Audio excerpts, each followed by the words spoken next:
Our guest speaker this afternoon is Mary Morton Cowan. She's the author of a number of books on a number of different subjects. She brought one of them along this afternoon. If anyone would like to purchase a copy. But this afternoon, she is going to speak to us about Maine's logging heritage. Mary? Thank you.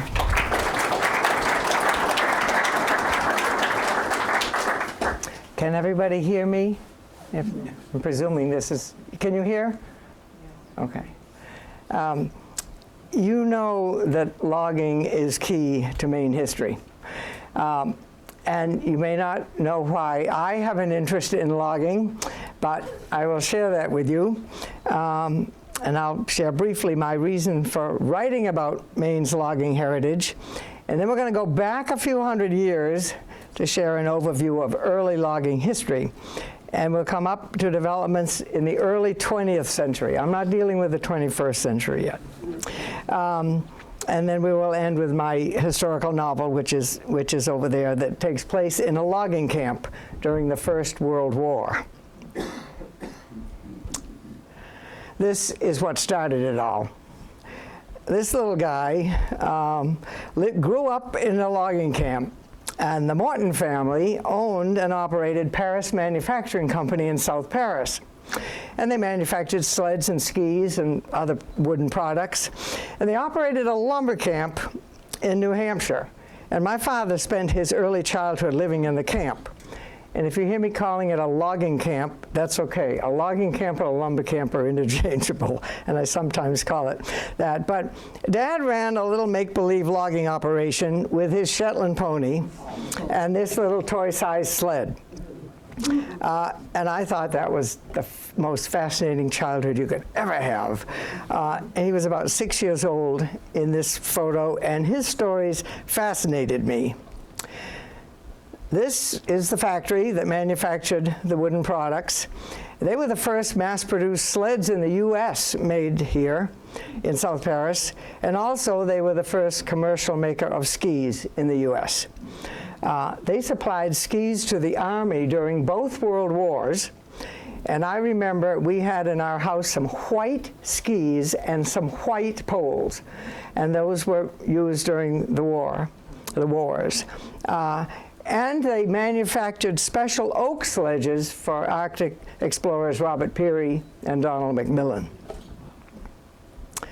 These are my favorite things. My laminated skis were made of hickory, and then my childhood speedway sled.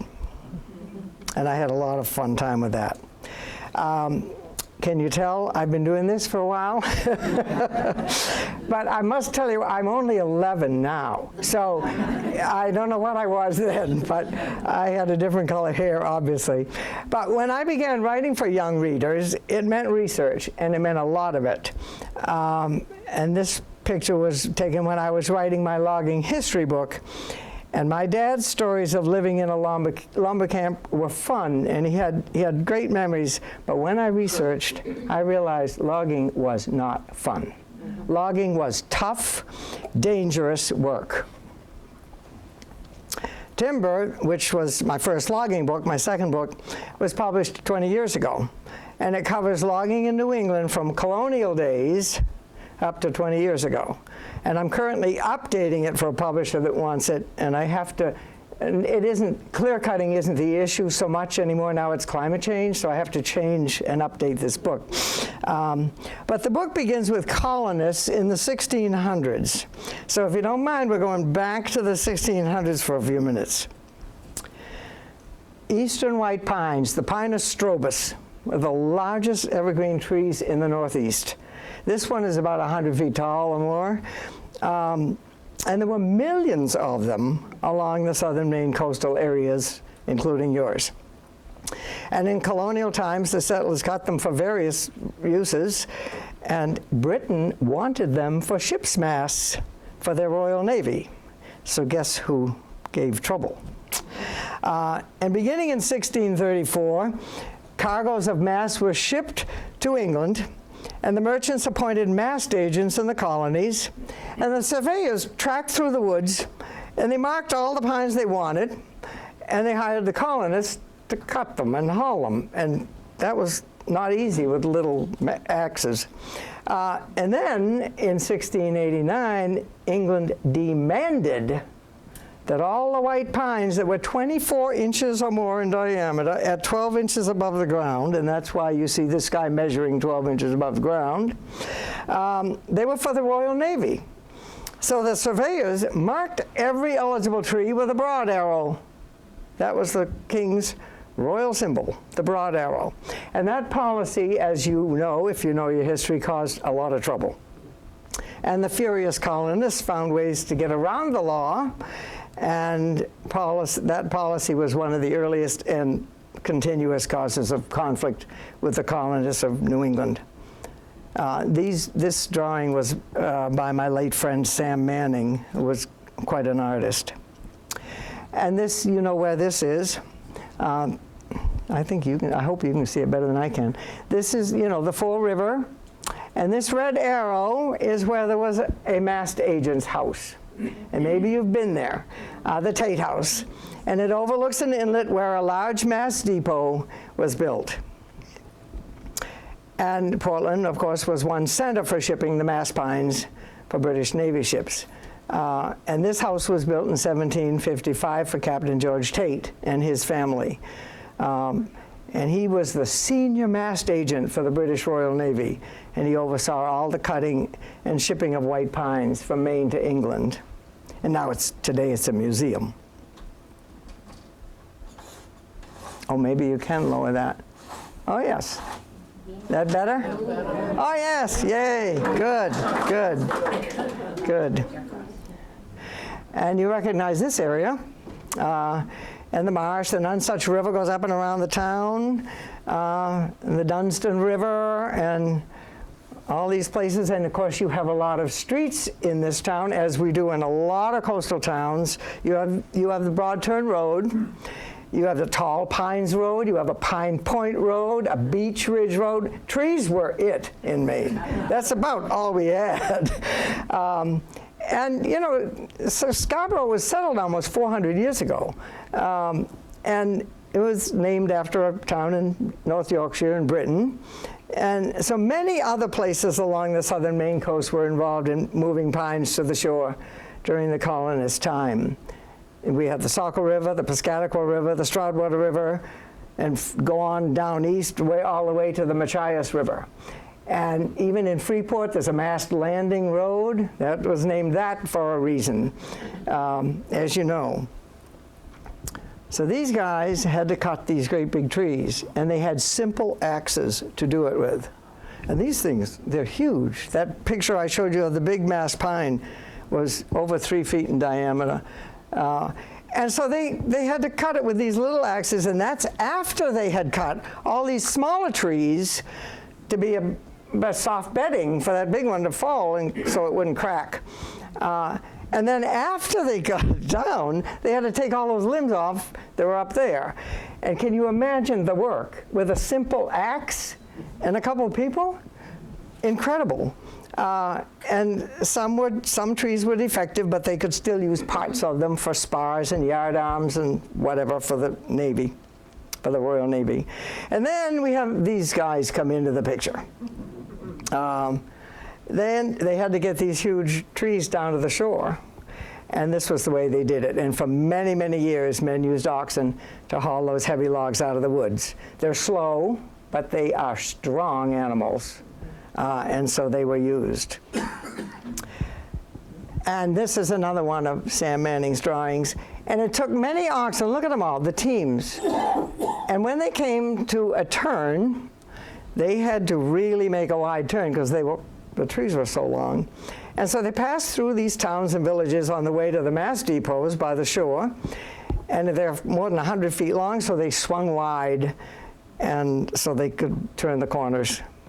And some of those still exist. That's Torrey Hill. You've probably been to Torrey Hill. It's not all that far from here. It doesn't look, I took that several years ago, but it looks fairly, that Route 95 sign isn't there anymore, but it looks pretty much the same. And there are several of those that they were shaped long ago by the oxen hauling masts. Now this one is from your Historical Society collection, and thank you to Linda McClune for sharing it for today's show. And all along the Maine coast, the oxen made these lots. They took the broad, wide turns, pulling logs to the shore. And this one road they carved here in Scarborough is, you know it, Broad Turn Road. And long after the mast trade was over, men used the road to move logs to sawmills along the river. And of course, there are many, many, many sawmills along many, many rivers in Maine because they used water power for power.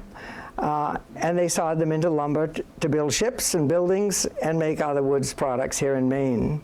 And this one here is at Dunstan Landing.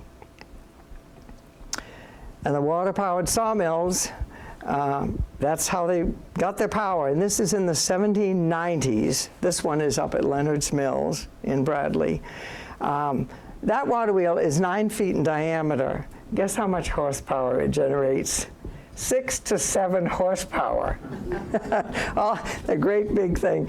And it operates the sawmill at Leonard's Mills today. Oh, not this week, but in the summer. And this is the saw, an up and down saw.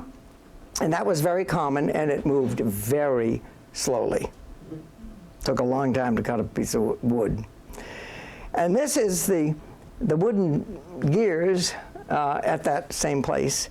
And it goes around and around, and if you're standing in that sawmill when it's running, it goes clunkety clunk, and it squeaks and it shakes the floor. It's quite something. And so then we'll go, they started having logging camps, really. And this is a very early one in the 1820s, about the time Maine became a state. And they began to build these camps for winter use because that's when they cut and hauled the trees. And they, in this one, at the shallow end of this, I call it the shallow end, down here, you couldn't stand up. You'd bump your head if you stood up. But that's where the bed was. And there was one bed across, and it was all evergreen boughs on a dirt floor, and they all had to sleep on it. And then they had an open fire on the area where you could stand up to cook their meals. And this one's up in Patton at the Lumbermen's Museum. And this one, a little bit later, was a mid-19th century one. And this one had a cook house on one end and a bunk house on the other end with a place in the middle which they called a dingle. Don't ask me why. That's what they called it. And notice this grindstone out here, and that's where they would sharpen their axes. And in the winter, when they were there, that grindstone would have been up here in the dingle. And they were used only in winter, but they were not insulated. So it was a little chilly in there. And they burned a lot of firewoods, and you can see the 2 chimneys there, 2 stoves. And this one was one of my grandfather's pictures, actually. And this is a few, around that time and a little later. And you notice now there are cattle around, and there are pigs.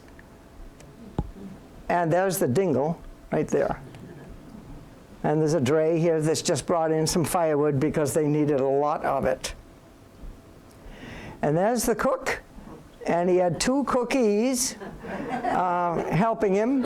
And at that time, they were men, always men, although I've talked to a lot of people whose grandmothers were working in the logging camps as well. In this camp, they were all men at that time. And just in case you wonder if you get hungry or anything, they ate more than anybody else. They ate tons and tons of food. Baked beans and brown bread were the standards, and a lot of potato and a lot of bread and donuts and pies. And I had one cousin who served in the logging camp my dad grew up in, and he went into lunch the first day that he worked there, and he saw somebody eat a whole pie at once. But these guys worked it off. They really did. But then these New Englanders, you know, they had to develop and make it a little bit better because those simple axes weren't good enough.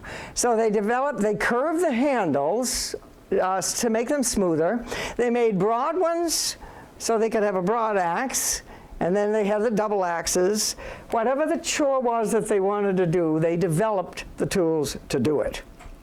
And this was And then this guy has an even broader broad axe, and he's hewing a beam. And that's a big beam. And I don't think I could even lift that broad axe, probably. It must be very, very heavy. But then they developed other tools also to measure the wood, because when they got the lumber out, they had to sell the lumber or anything. You had to know how much board footage you had. And so this funny looking guy right here has spokes every 6 inches. And so the scaler, and scaling was not measuring your weight or anything, it was measuring lengths and distances. It wasn't a scale like we think of. But he would go the length of the log and see how long the log was. And then this caliper would move and tell him what the width of the tree was, the log. So then, down here, he would take one of these rules, and there were several varieties. A 12-foot log, if it was so many inches, you could tell how many board feet it would have. And so that's how they did that.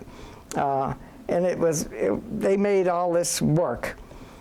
And this, a couple of guys are learning how to fell a tree with a crosscut saw, and it was also called a two-man saw, but I think my favorite word for it is a misery whip, because the only time I ever tried to use one, it was misery. They're not, well, for a kid, they're not that easy to use. But they decided where they wanted the tree to cut, so they made an undercut there, and then it's going to fall towards you when they get it done. So that, and with one of these misery whips, never push the saw. That's the rule. You always pull.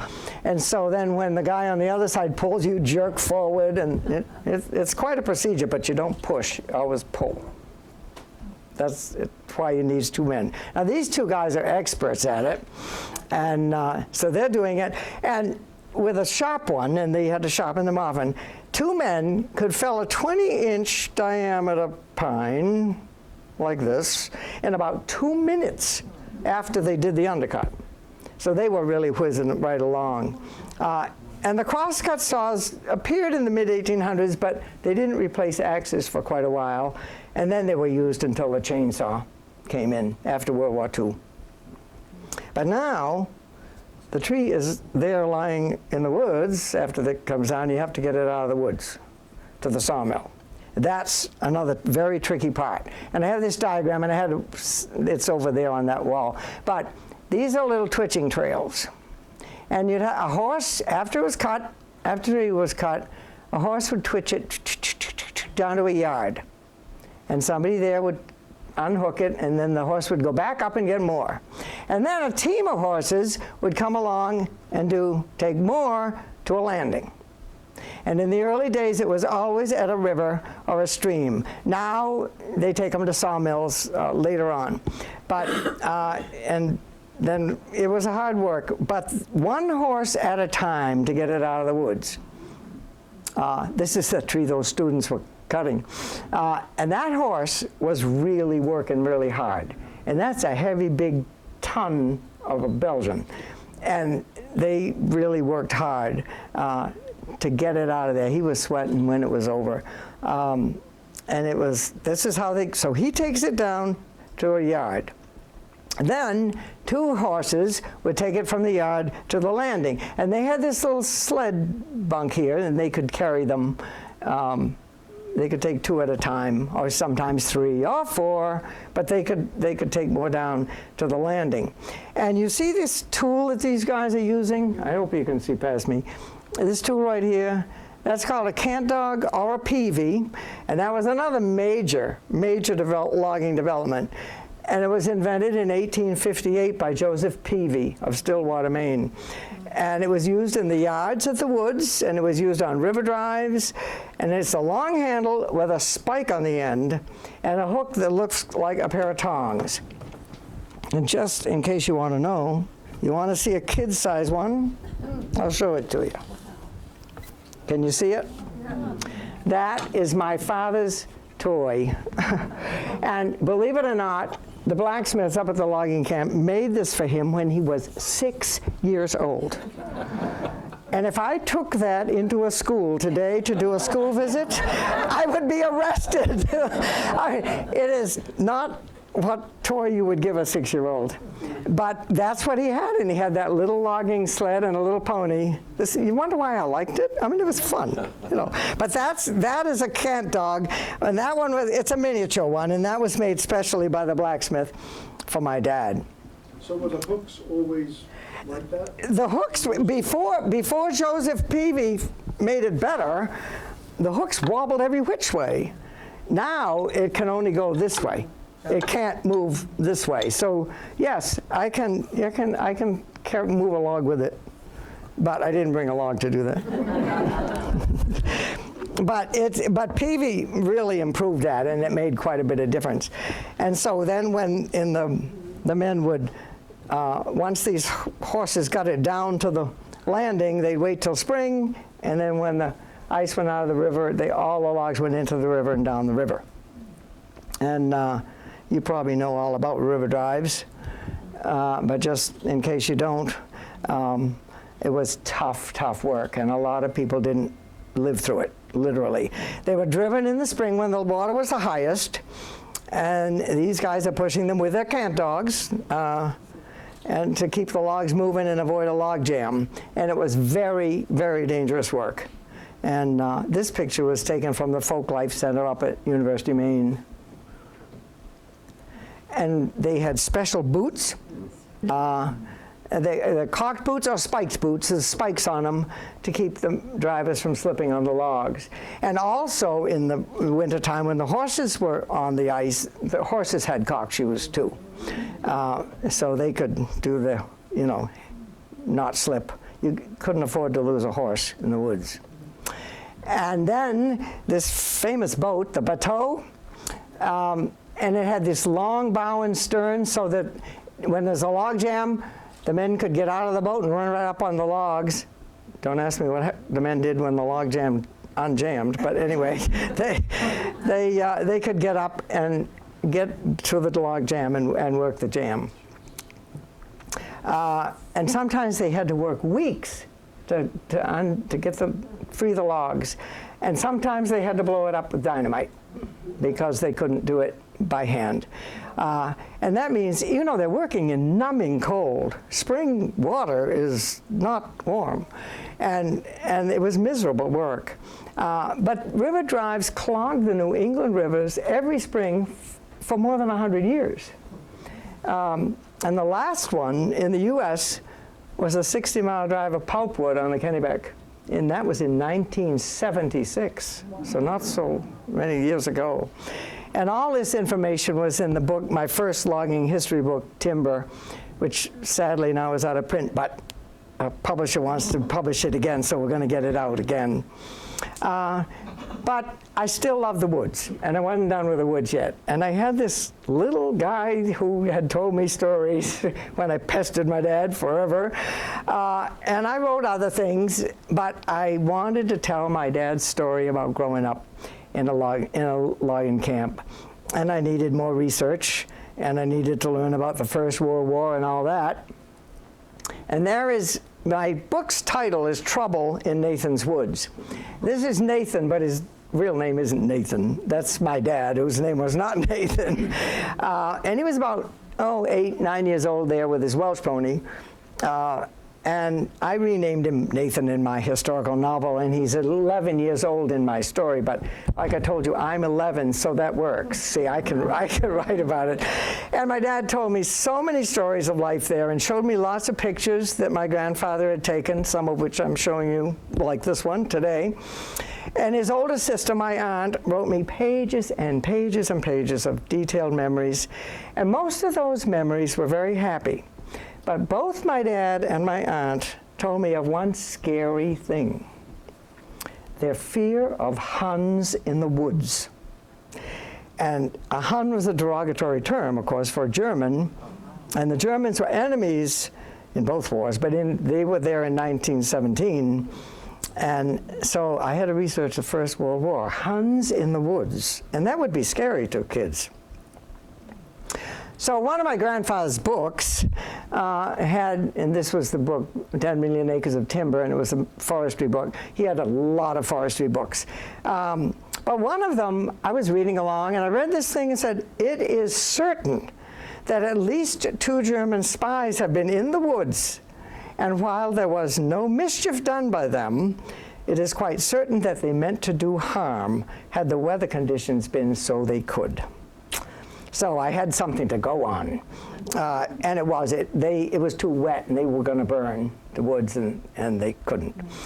So I figured, aha, Huns in the woods, that meant trouble, so that gave me the title for my book, and it's a mystery story, and that's the cover of it. And it's wars in Europe in 1917, but he discovers that there are Huns in the New Hampshire woods. And they were in the Maine woods too, because my mother grew up at the same time in Maine, and she was afraid of the Huns in the woods also. So in my story, my boy, his dad hires a new German teamster, and the kid is sure it's a spy, and so he has to, well, you can read it. And this is my map. It's kind of based on the real map of the map my dad drew of the real logging camp in Cowan County, but I made it a little easier for kids to understand. And then one of my fun books, would you believe, but I had a very fussy editor for a lot of my writing, and she said, Mary, anything you write that's historical has to be true. It has to be true. Well, I figured, okay, if it's in the 1908 Sears catalog, and I'm writing about 1917, it's been invented, I can use it. Because her comment was, you can't have a kid zip up his jacket before zippers were invented. And so, okay, if it's in here, so I had kids' clothes, everything was in those things. So I could be sure it was invented if it was in there. And then I read another book, this one was for young readers, and I thought, aha, secret ink and coded buttons. So I kind of played around with those, and I'll let you imagine how I use those facts in my story. The real logging camp, the steam log hauler, now this was a huge industrial development in the logging industry. And if you've ever heard Don Kerrigan talk about Lombards, he's avid about it, and it changed the logging industry. And apparently somebody said to Alvin Lombard of Waterville, why don't you invent something so we won't ruin so many horses in the woods? So he went to task to do this, and in 1907 the first one was made. This one was in 1911 that the Paris company bought for the logging camp, and we named her Nina. This is her name, that's her name. I call her her because that's what you do with boats. You name them and call them she's and hers. And so they named this one Nina, and I've always wondered if it was the 9th one that Lombard produced. But I'll never know because Lombard's records all burned, and there was no number on it, and the Paris company records either. But at any rate, this thing was 30 feet long. I mean, it's like long as this room, and huge. It was like a train engine, really. And it would hold a lot of water and and then this is where they put the fuel, the slab wood from the sawmill. And, but they needed to have good logging roads. And the way you get good logging roads is you have a sprinkler sled that goes out. I don't know how my grandpa took this in the morning or in the daylight, because they did this at night. But anyway, I never had a chance to ask him. But they had these a team of 4 horses to carry a whole lot of water in there, and that's on a sled. And in the back of the sled, over each of the runners, were plugs. So where they wanted it to freeze, they'd unplug and let the water come out, and then the horses would move slowly. And on a hill where they did not want it to slip, they plugged the holes again so no water would come out. And they did that for all logging roads, and it must have been quite a chore. Talk about being cold, because it was like 20, 30 below zero, in the middle of. But here's the steersman of Grandpa's log hauler, and he got a lot of soot and everything right in his face. But it took 4 crew members to run one of these things. And here's the steersman right here. And you see this guy looking out here. The engineer worked the throttle from inside that cab, but there were no brakes. So to slow down the train, he had to throw the engine into reverse. I can't imagine. I don't think that helped the engine any, but I never asked. I don't know. But anyway, and then the fireman was also in the cab, feeding the boiler with the scrap wood to keep the steam pressure up. And way in the back of the train was the conductor. And he was riding way, way back, and there was a cord that went the length of how many trains they had. And so if there was a problem or the conductor wanted something, he pulls this little cord and it rings in the cab and they stop the train. It was quite a procedure. And there's Nina going up the hill with some empty sleds. And they could go uphill. See, horses could not really haul wood uphill. It was too much for them to do. But these things could go up a reasonable grade. And this one's going uphill to go to a landing and get some logs. There's the landing. That's one of the landings at the Paris Company. There's a lot of logs there. Now this sled bunk that you see down in the bottom, that Nina will come around and pick up that sled bunk, and there are several behind that, all along the trail, and they load those up, and she will take those back to the factory, to the sawmill. And these are the guys that'll do it. There they are with their cant dogs or their peavies, and they're going to load them all onto the sled bunks to go to the sawmill. So now they've loaded them up. Nina's going back to the sawmill, and she's dropped off this one so that they can keep putting more logs on more sleds. And there she is coming out. And it was really quite, that's a load of heavy, and this was all hardwood. This was not soft wood. This was hard wood. So it couldn't have gone down a river anyway. So let's hope she doesn't need any brakes, because she doesn't have them. And that's another one, hauling logs to the sawmill. And because I like to do research, I wanted to go where I could see one operating, and Nina was no longer operating. I mean, I've been to the logging camp, but they long since had not had the steam log hauler then. So one day I went down to Crooker's in Brunswick, and I could see that, and they actually let me drive it for a half a minute. And I thought, my goodness, this is not easy work. It's a huge, huge wheel, and it's flat, and you have to get your arms. It's really crazy, but it was fun.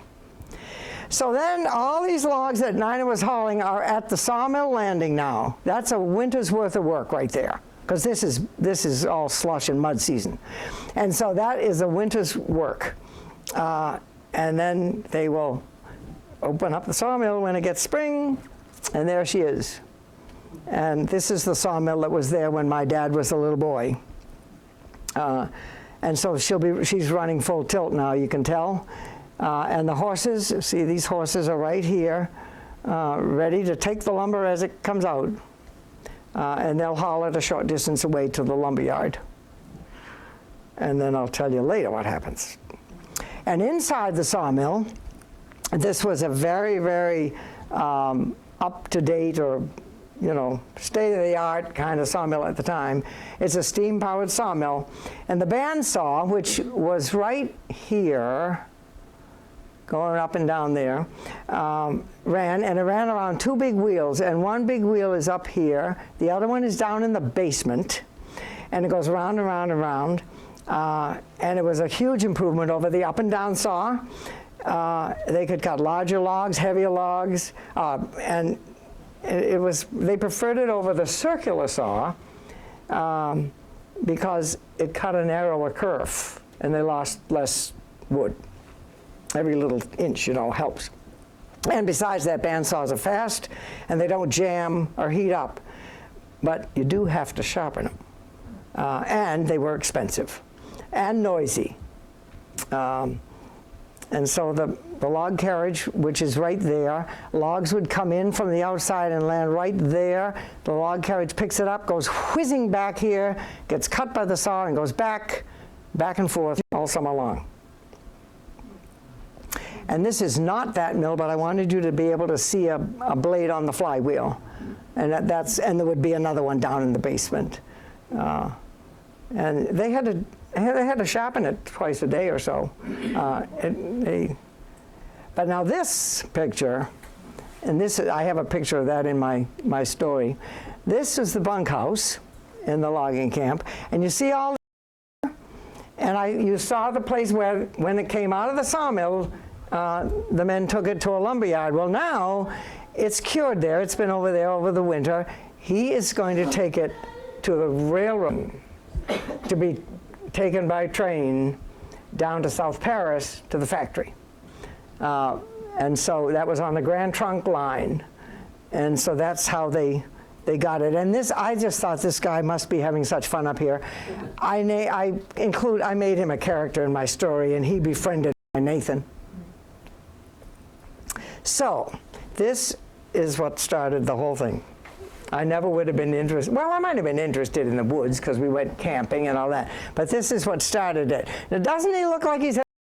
And there he is with his little sled and his first pony, his Shetland, and a little sled. And I thought, and he was up there in the White Mountains. Oh, it just seemed like the perfect thing. And that logging sled is now my magazine rack in my house. I couldn't get rid of it. and I thought, okay, I'm keeping Dad's little sled. It's a two sled, they called it. And so it's his, and you notice his miniature cant dog I just showed you I keep it on there when I don't bring it to you. And so this is the book. And I thank you for letting me share this story. And there are copies for sale if you'd like some, or if you know an 11-year-old or somebody who pretends she's 11. I'd be happy to autograph a copy for you. And thanks to these people for supplying the photos. And if you have any questions, I'm happy to try to answer them. I don't know everything there is to know. Yeah, go ahead. That's the last slide. Yeah. Yeah.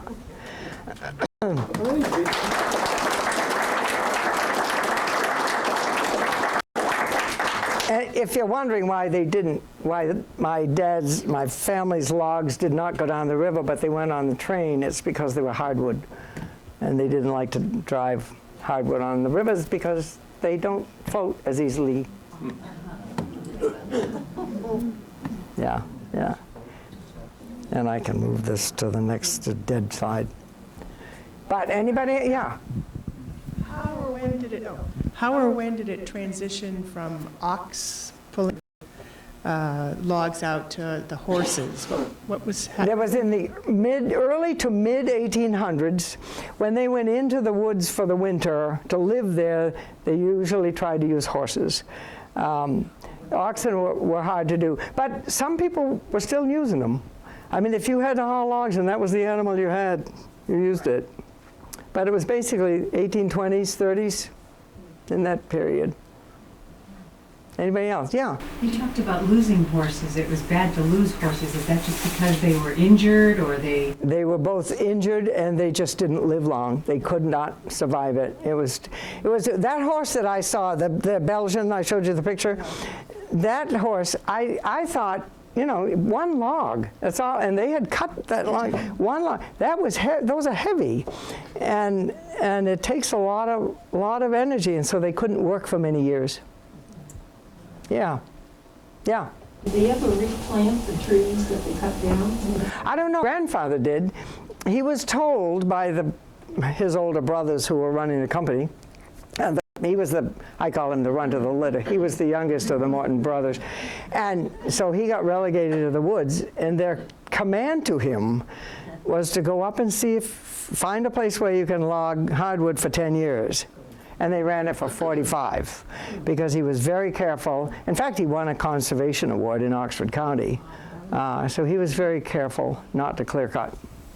Do you know in Scarborough where any of the logging, you mentioned Torrey Hill, Do you know any of the paths they took through Scarborough with the? They came down, the Broad Turn Road was part of it, and of course that goes right up into edge of Buxton. And I don't know of other roads, except that I know that they used a lot of roads. And they did that in the Stroudwater area, they did that over in Freeport, all along. Because the pines were all along the coast. They like sandy soil, and the glaciers had left a lot of sandy soil. And so they were all over the place. Although that big mast pine that I showed you, I took that picture up in Norway at Ordway Grove. And that's a little bit inland. So there were pines all over the place. I mean, we kind of had to learn to harvest trees because what else was there in Maine, you know, fishing. Yeah, oh. When did the paper industry interleave? Did they take all the non-masts? They would, at the time that my grandfather got this place up in Coas County, what he did was they bought stumpage from International Paper Company because IP was making paper. And so the deal was the Morton family could have it if they would haul some softwood for IP, and that could go down a tributary that went into the Androscoggin, and then some of it went into the Connecticut River because Glens Falls was the head of IP. So paper company was easily there in the the turn of the century, the 1900s. And I don't know, I know that the S.D. Warren Company started in the 1850s, and they had, I don't know when they stopped buying rags and started using trees. But he had a question here. This is a comment. You've solved a mystery that has bugged me for many decades. At Sugarloaf Ski Mountain, nearly all of the trails are named for logging terms, and there's one really miserable trail that is called Misery Whip, and I never could figure out. And I asked some people, what is the significance of Misery Whip, and how does it relate to the logging industry? And you solved it today. That's true. Yeah, and I had forgotten that there is a trail up. That's an awful trail. Yeah. Well, I wouldn't ski that one. No, I don't even do white heat at Sunday River. No, that's out of my league. I'm kind of one of those easy skiers. I don't, not gonna do white heat or Misery Whip. But yeah, that's why they called it that. Anybody else? Oh, there's some more. I think folks here today would like to know that Mary's father, Hugh Morton, who started out living in the lumber camp, ended up being the production manager of S.D. Warren. Yes, he did. He did. And he ran a tree farm also. We had a tree farm. And the fun part about the tree farm was we could go tenting there. That was up in South Paris, by Route 26. It was on the shores of the Little Androscoggin. That was fun. Somebody else had a question. Yeah. It's my understanding that some people, small operators, still like to use horses because it doesn't do as much damage. That's right. Do you know something? Have you seen those big CTLs, those cut-to-length harvesters? Those things are enormous. And if you're not doing a big operation, you're killing a lot of trees. And yes, people do still use horses. Yeah, the small operators, definitely. Yeah, and you can do that. It's just that when they were using the horses all the time, the same horses all the time, you can't do it for many years. It wears them out. They have large farms to go along with those logging camps to raise the feed for the horses during the summer. Yes. And part of the reason they could get people to come in and log in the winter is because they were farming their own stuff in the summer. They needed to, get their bread and their butter and their veggies. And also in the winter, when they worked in the camps, they didn't get paid until the end of the season. So if they didn't want to stay, they didn't get any money at all. If they died, did their family get their money or not? Don't know. Never. I know that if a riverman died, the other guys on the river drive would take his boots and hang them on a tree near where he went down,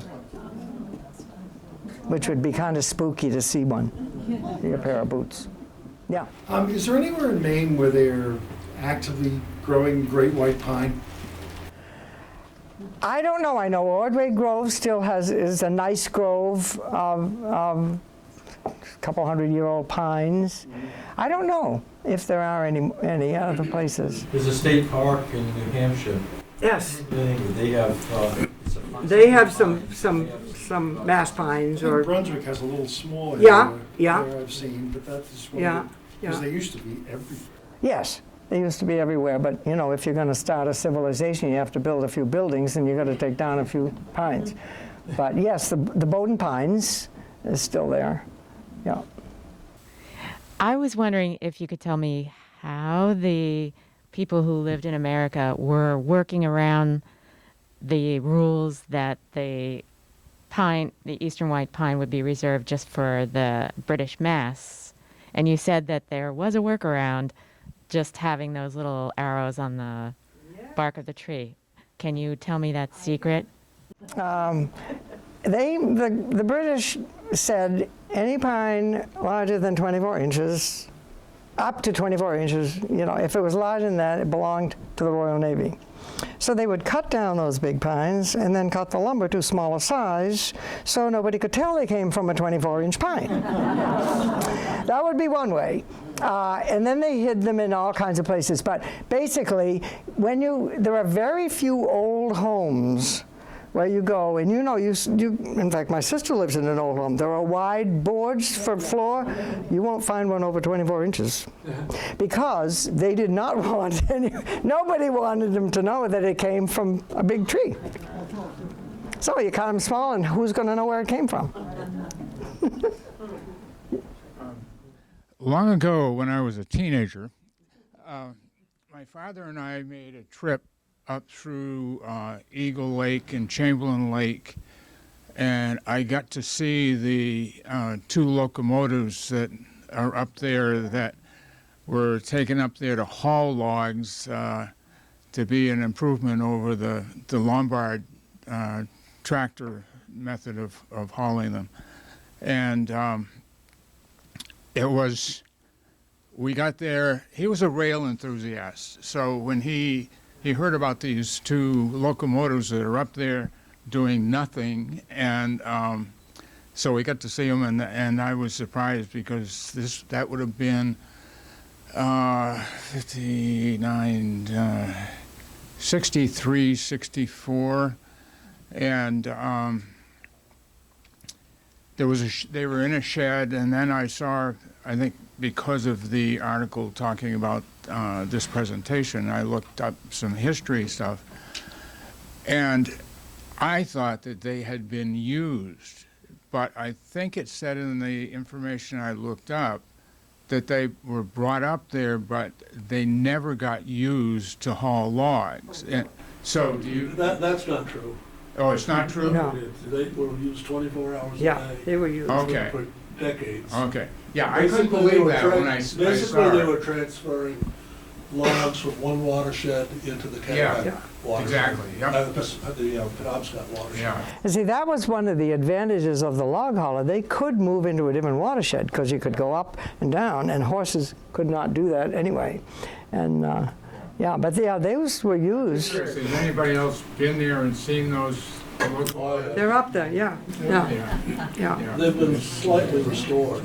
Yeah, that's what it said. They've been restored. They put them on a level piece of track, Yeah. and I think they built another shed around them. Yeah, that's a very fascinating thing to haul. Yeah. Well, you know, on my map that I made in my story, I have a log hauler house. Those the buildings that they built to put those log haulers in, of course, they're skinny because it was an engine. They're long and they're high, and there's a hole in the roof where the chimney was supposed to go, so they could start them up if they needed to and stuff. So I have this crazy little log hauler house in my kids. My Nathan and his buddy go into all kinds of sneaky places in my story. I think my dad would like the story. I'm not sure my aunt would, because she wanted everything to be told just exactly as it happened. Many years ago, I used to sell real estate, and if you went into some of the older homes, you'd never see anything below. But if you went into the attic, you could see beams that were 30 inches and more, because that's how they'd hide them, so nobody else could see them. They did not want. Yeah. They didn't want any Brits seeing them.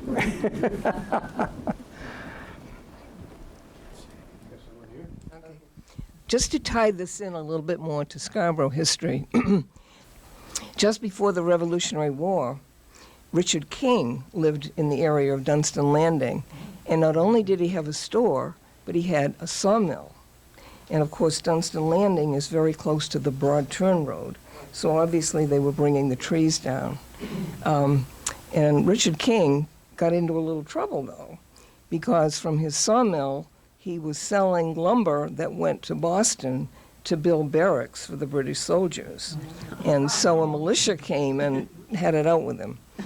But he ended up being the father of our first governor of Maine, William King, and also Rufus King, who was a member of the Constitutional Convention.